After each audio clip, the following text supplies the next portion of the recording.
दुर्गादास सामने वाले रामपाल जी आए होंगे। नहीं, रामपाल में आए अगर रामपाल जी आए तो ठीक है। करुणाल सिंह संध्या, हरिवंत चुड़ैल मतलब, अगर इनमें से कोई किसी का नाम रह गया होगा वो कोई आए हैं तो हाँ। मोहम्मद अब्दुल्ला ने ये 15 जनवरी को 1952 आज स्टूडेंट्स थे।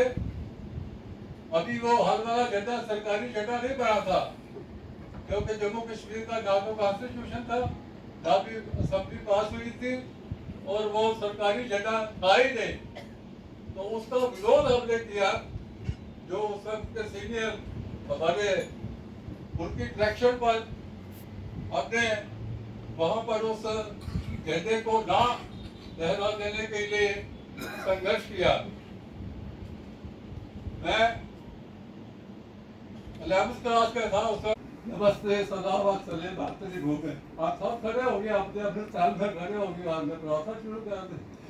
उसके बाद वो पारा छारा भी लेकर आए। रात को कह उन्होंने आपको 1 बजे छोड़ दिया।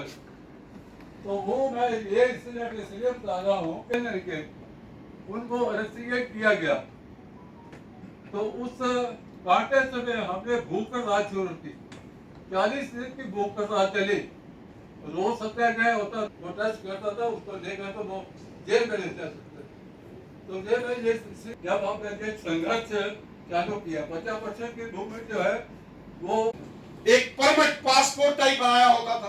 किसी को जम्मू कश्मीर से बाहर, जैसे आजकल अमरनाथ जी की यात्रा चल रही है, तो पूरे भारतवर्ष से शिव भक्त आते, तो उस वक्त अगर आते थे तो उनको वो परमिट बनाना पड़ता। किसी को वैष्णो देवी जी की यात्रा में जाना तो परमिट बनाना पड़ता। और किसी को जम्मू कश्मीर से अगर 4 धाम की यात्रा जाना, बद्रीनाथ, केदारनाथ, सोमनाथ, अगर कहीं हरिद्वार जाना, तो उसको भी जम्मू कश्मीर से बाहर जाने के लिए भी परमिट से था।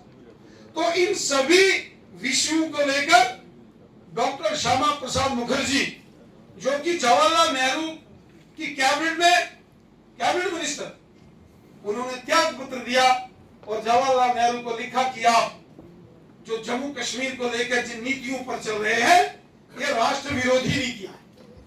इससे भविष्य में एक और विभाजन हो सकता है और इसलिए मैं आपसे सहमत नहीं हूं। और जब मैं वैचारिक दृष्टि से आपसे सहमत नहीं हूं तो मैं आपके मंत्रिमंडल से एज ए कैबिनेट मिनिस्टर त्याग पत्र देता हूं। और उन्होंने रिजाइन किया। मादरे हिंदो सताना चीज तोहफा कर कबूल, खून से लचड़ा हुआ अपना ही सरवाया। किसी को क्या जरूरत होती है कि अपना परिवार छोड़ करके, अपना प्रदेश छोड़ करके इस भारत माता के चरणों में अपने आप को समर्पित करना, यह जज्बा होता है, संस्कार होता है। इन संस्कारों के कारण से भी आज हिंदुस्तान बचा हुआ है। विडंबना है इस देश की राजनीति में जिन लोगों को यहां का शिक्षा मंत्री बनाया गया, जिन लोगों को यहां का प्रधानमंत्री बनाया गया, अब कई ऐसे सम्मानीय हमारे देश में हैं, उनका नाम लेना मैं ठीक नहीं समझूंगा। आदर के साथ हम उनको देखते हैं।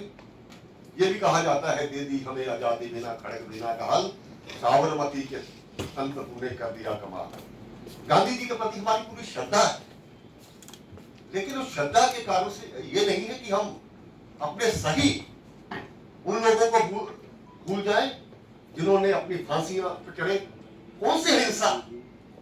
अहिंसा से अगर ये देश मिलता तो ये शहादतें किसकी याद की जाती? ये उन लोगों का बलिदान, उन लोगों का समर्पण, उन लोगों की देश के प्रति श्रद्धा, उन लोगों का संकल्प, ये आज हमें उस मुकाम तक लेके आया है कि आज हम इस भारत में सुरक्षित हाथों में, बहुत देर बाद देश को एक सही नेतृत्व मिला।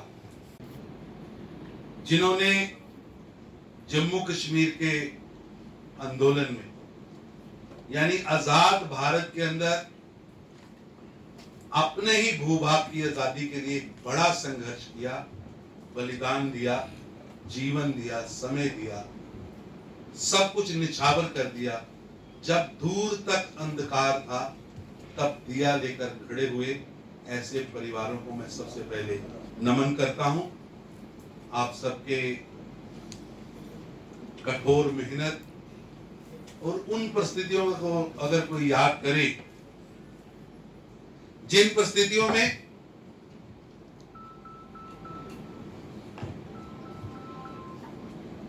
पंडित प्रेमनाथ डोगरा जी ने यहां पर जब काम शुरू किया और किस तरह शेख अब्दुल्ला को ताकतवर करने के लिए, मुस्लिम कॉन्फ्रेंस को ताकतवर करने के लिए कांग्रेस ने और पंडित नेहरू जी ने प्रयास शुरू किए और कॉन्स्पिरेसी शुरू हुई जम्मू कश्मीर के खिलाफ, जम्मू कश्मीर के नागरिकों के खिलाफ, जम्मू कश्मीर के नागरिकों के अधिकारों के खिलाफ।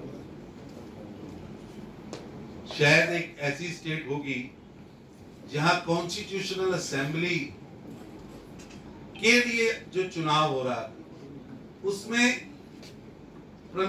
पंडित प्रेमनाथ डोगरा जी की पार्टी के 65 कैंडिडेटों के पर्चे रद्द कर दिए। खुला रास्ता दिया गया कि मुस्लिम कॉन्फ्रेंस, शेख अब्दुल्ला सत्ता में आए और अपने मुताबिक कॉन्स्टिट्यूशन बना सके। जो हम बात कहते थे, जो जनसंघ उस समय कहती थी कि शेख अब्दुल्ला की सोच, मुस्लिम कॉन्फ्रेंस की सोच भारत विरोधी, बाद में नेहरू जी ने उन्हें जेल में डाला। लेकिन मैं पूछना चाहता हूं, आपने शेख अब्दुल्ला को उसके गलतियों की, उसकी राजद्रोह के लिए तो जेल में डाला, जिसने उन्हें राजद्रोह करने के लिए ग्राउंड दी, जिन्होंने शेख अब्दुल्ला को रास्ता दिया, जिन्होंने शेख अब्दुल्ला को पाला, उसकी मानसिकता को पाला, जिन्होंने देशभक्ति